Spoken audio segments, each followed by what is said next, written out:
Greetings, Word Horde.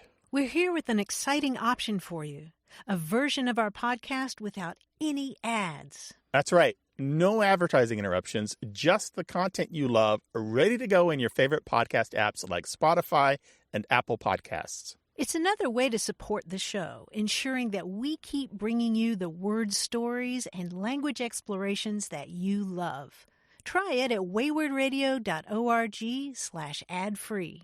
And it's affordable. For just a small subscription fee, you can enjoy A Way with Words uninterrupted, except by us. Plus, it makes a great gift. Know somebody who loves language as much as you do? Give them the gift of words. Easy to sign up, easy to enjoy. It's the same A Way with Words, just streamlined for your listening pleasure. Go to waywordradio.org/ad-free. Support us, support the show, and enjoy an ad-free listening experience. waywordradio.org/ad-free. Thank you. Support for A Way with Words is provided by Mozy Pro Online Backup. Mozy Pro protects your business's data with simple, secure, and affordable backup solutions. Find out more at mozy.com/words.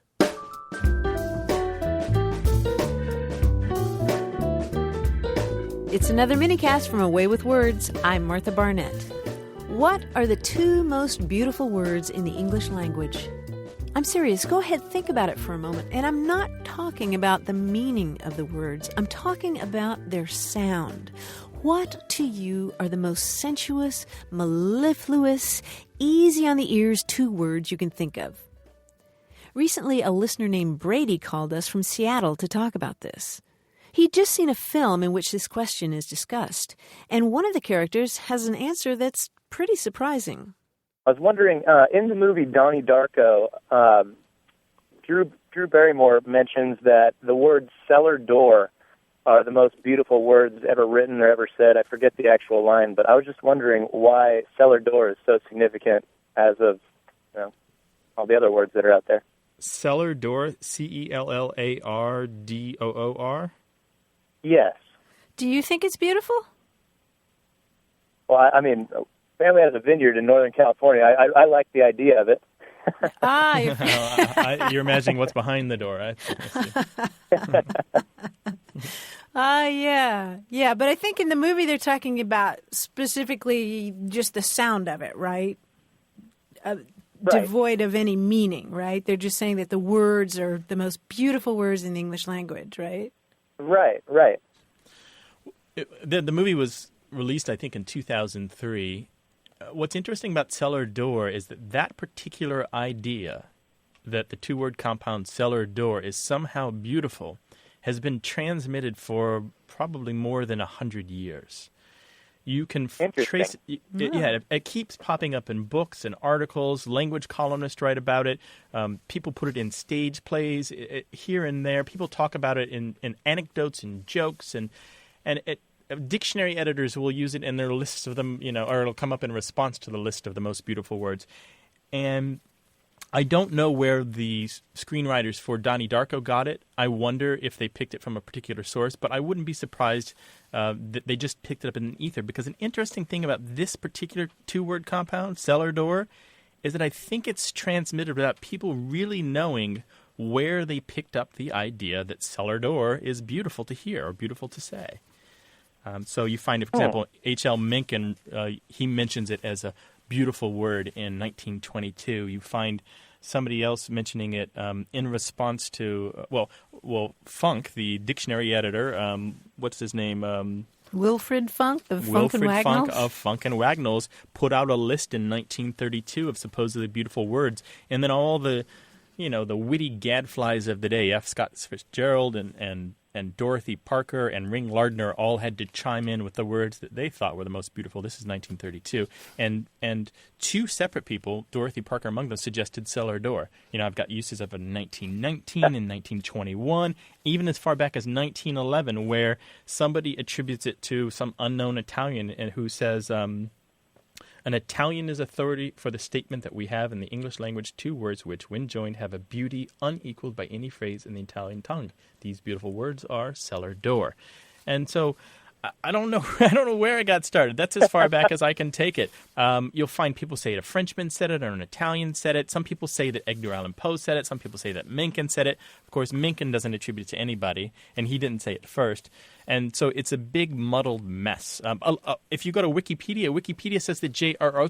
Tolkien said it in 1956, but he's a latecomer to the Cellar Door party. It was long. It already had wings and was flying all around long before that. So Brady, I don't find it particularly beautiful. Even I guess the idea was choose something that's really mundane and talk about it in terms of just the sound. But it doesn't really turn me on. And besides, I think we need to update it to something much later. Microchip is kind of a nice word, don't you think? .com. There you go. .com. Oh, sure. Here, try this one on for size. One of the citations for this I found was from 1921. Professor Alan David Robertson of the University of Chicago said, "Cellar door, oleomargarine. Oleomargarine, cellar door. If we agree with modern fanatics that assonance and cadence alone make poetry, we have a poem in those 4 words." Oleomargarine. Yeah, it's really weird that this cellar door meme has been around for so long and nobody's quite figured out where it came from. Cellar door. Cellar door. Is it beautiful to you? I don't think it's beautiful to me. I don't. I think it started as a joke, and then some people took it seriously, and some people took it as a joke, and it's been Took it out of transmitted along. context. Yeah, it's been transmitted along both paths. You'll find it in little newspaper anecdote columns here and there, and you'll find it. People put it in wacky word books, and Yeah, people just throw it out as an unsourced fact, as if it's got some value, but.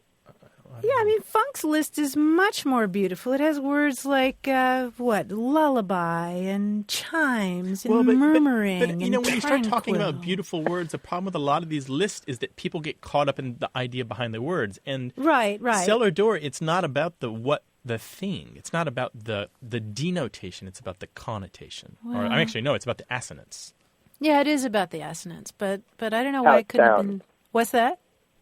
How it sounds. Yeah, Exactly how it right. sounds. Right. How it sounds as opposed to its meaning. Like linoleum. I kind of like linoleum. So Donnie Darko then is just the latest iteration of somebody passing along this meme that cellar door is somehow beautiful to hear and to say. Well, you have to hand it to Dorothy Parker. She also observed that the 2 most beautiful words in the English language are check and closed. I'd have to agree with her on that. Well, we'd love to hear from you. What are the most beautiful words in the English language? And remember, we're not talking about the meaning. So no fair mentioning words like mother or love or butterflies. We're talking about the sounds of particular words. The Russian painter Vasily Kandinsky said that to really see the formal elements in a painting, you should turn it upside down. So I want you to turn words upside down and tell me which ones you think are the most beautiful, regardless of their meaning. Send your answers to words@waywordradio.org, and we'll share some of them on the air. Oh, and by the way, Grant became so fascinated with the mystery of whoever came up with that cellar door idea that he went on to do even more than his usual sleuthing. Inspired by Brady's question, he researched and wrote an entire article about this, which ended up running in the New York Times Sunday magazine. You can find a link to it on our website. That's waywordradio.org. Thanks for listening. I hope you hear lots of mellifluous words this week. For Away with Words, I'm Martha Barnett.